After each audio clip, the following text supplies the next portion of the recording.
What's trending now? Add them on Facebook. Let the tweeting begin. The hashtag does that. News and views from Belf's News Gallery.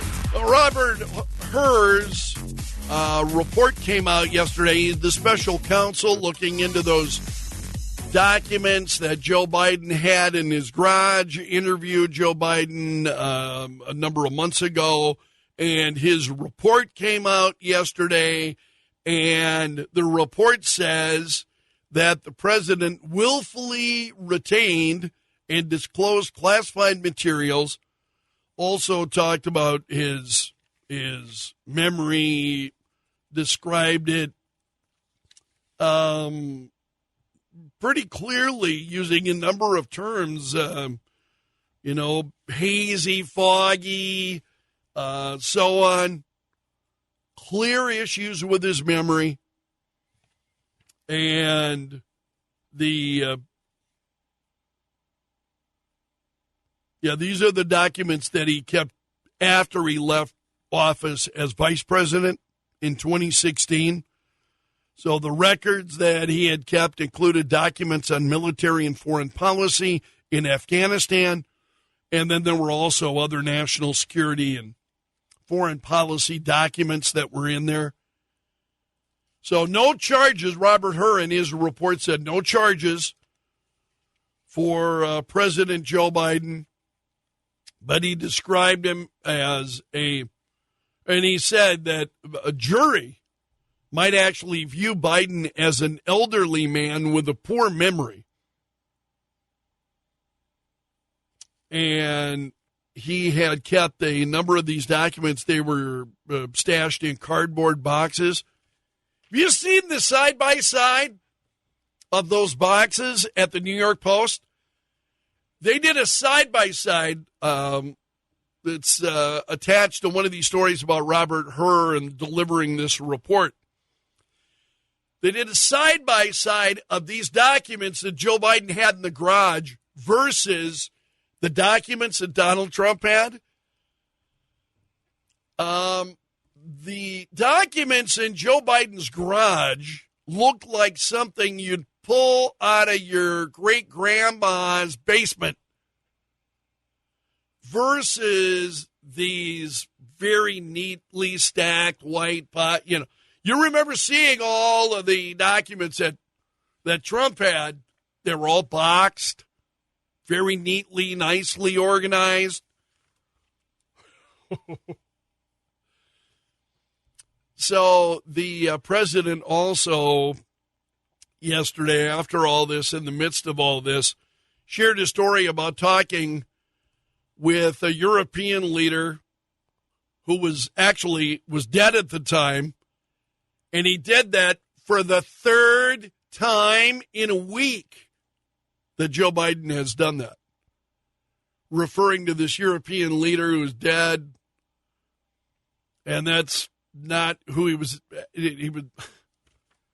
So he continually does this. I think there's an issue here with his. I mean, if his memory is that bad, is he fit to be president? I think that's a fair question that many of us are asking. Also, the White House said it will not seek redactions to Robert Hur's report. So they're not going to redact it. They will release it as is. So they're clearing the way for the release. And this is coming from Ian Sams. He said, we notified the Justice Department that our our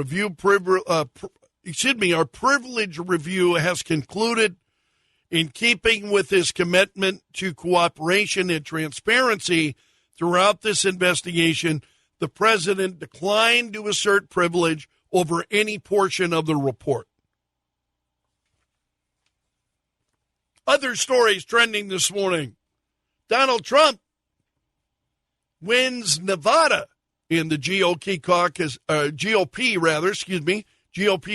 there. So he wins there fairly handily.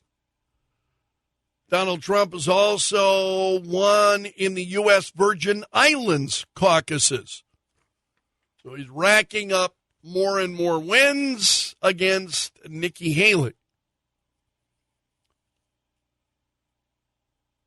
You remember Alvin Bragg, the district attorney in Manhattan?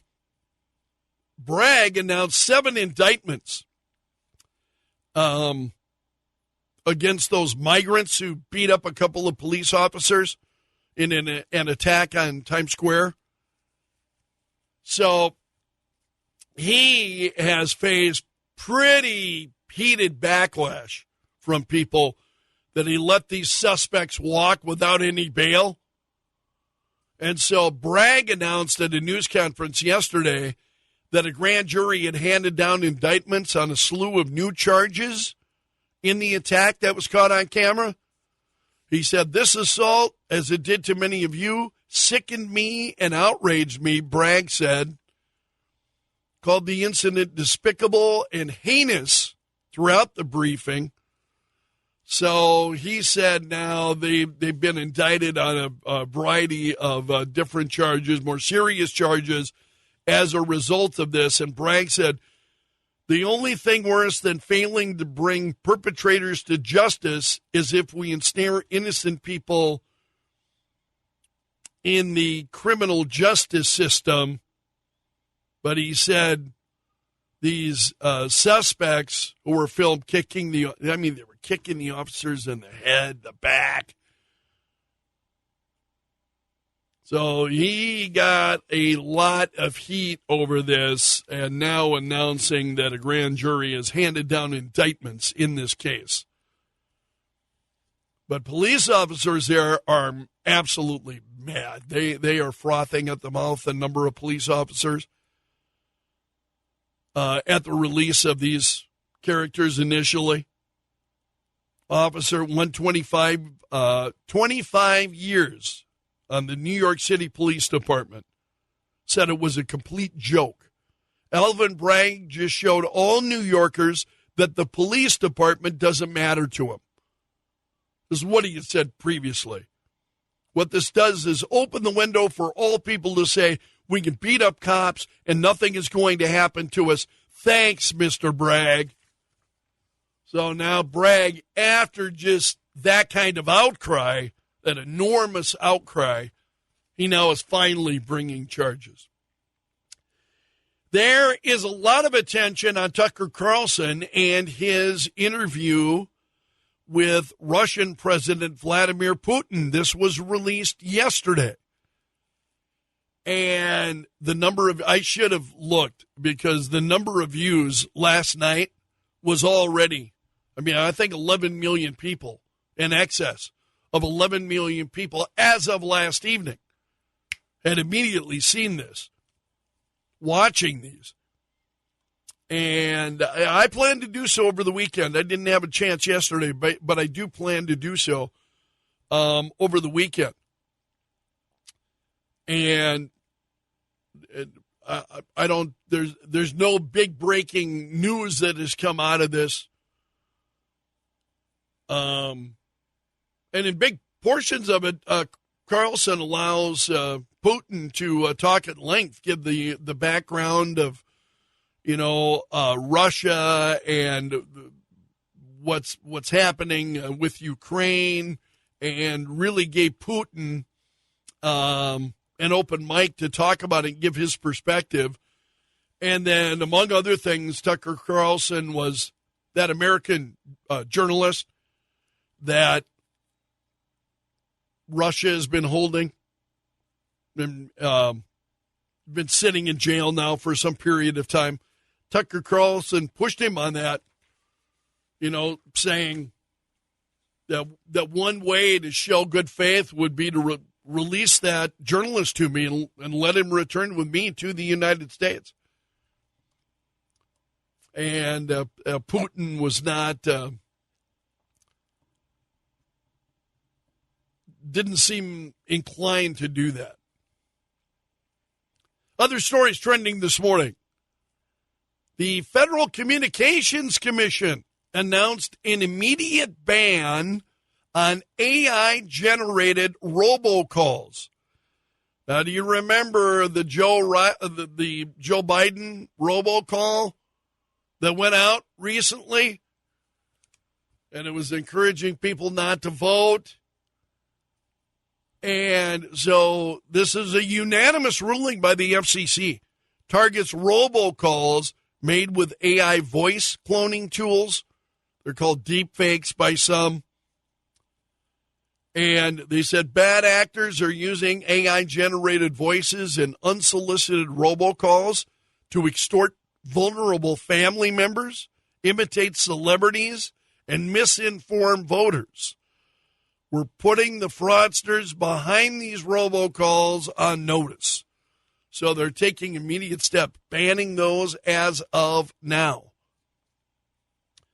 The families of those who died in the Maui fire last year could receive up to $1.5 million in compensation if they choose not to sue the state as well as the companies involved. So Governor Josh Green made the announcement at a news conference. The news conference was marking the 6-month mark of the fire. Just so shocking at the time, incredibly devastating. And Governor Green said the 100 individuals that were lost all had families, and we have to put together $175 million if they choose in a voluntary way to accept a settlement of $1.5 million that would go to each family, he said. So they're working on it. He said he would like to put together a fund that would help people who lost land and businesses. So the fire damaged, and we talked about this extensively at the time, damaged or destroyed more than 2,000 structures, burned more than 2,000 acres, according to FEMA. Incredibly devastating fire. Well, we're talking about AI. Excuse me, I should have lumped these stories together. Google is rebranding its AI chatbot. It's been called Bard, and they will rebrand Bard as Gemini. So they're rebranding as Gemini and trying to go after OpenAI's ChatGPT. So Google is consolidating many of its AI products under the banner of its latest AI model, Gemini, and that's what they're calling then everything. So Google announced that Bard is now called Gemini.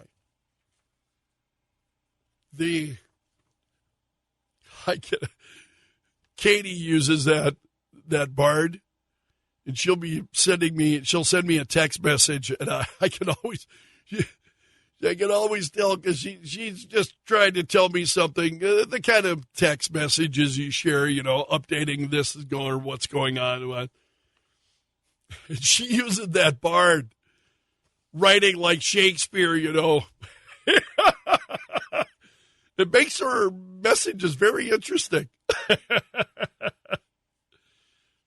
A jury in Washington, D.C. yesterday awarded Dr. Michael Mann $1 million in a defamation suit.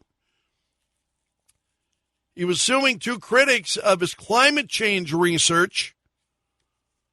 So Mann is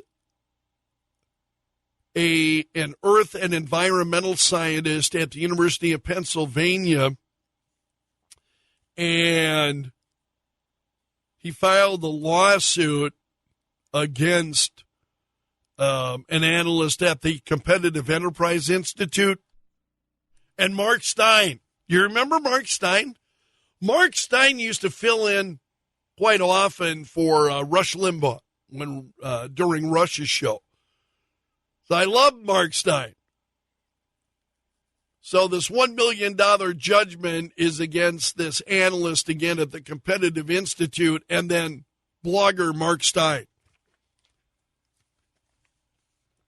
Other stories trending this morning. And then sad news, and you knew this was coming after the helicopter was found carrying those Marines.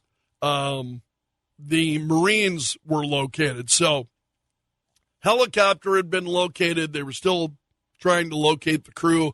Sadly, they did. And General said, it's with a heavy heart and profound sadness that I share the loss of 5 outstanding Marines. So they were located and found. And then finally this morning, a federal judge has denied Peter Navarro's request to remain out of prison while he appeals his contempt of Congress conviction. Peter Navarro is a former Trump White House advisor. We've talked to him a couple of times on this program. Navarro was sentenced 4 months in jail, ordered to pay a $9,500 fine in January for defying a congressional subpoena. So the judges denied Navarro's request to remain free during the appeals process. And that's a look at the stories trending this morning in Belf's News Gallery.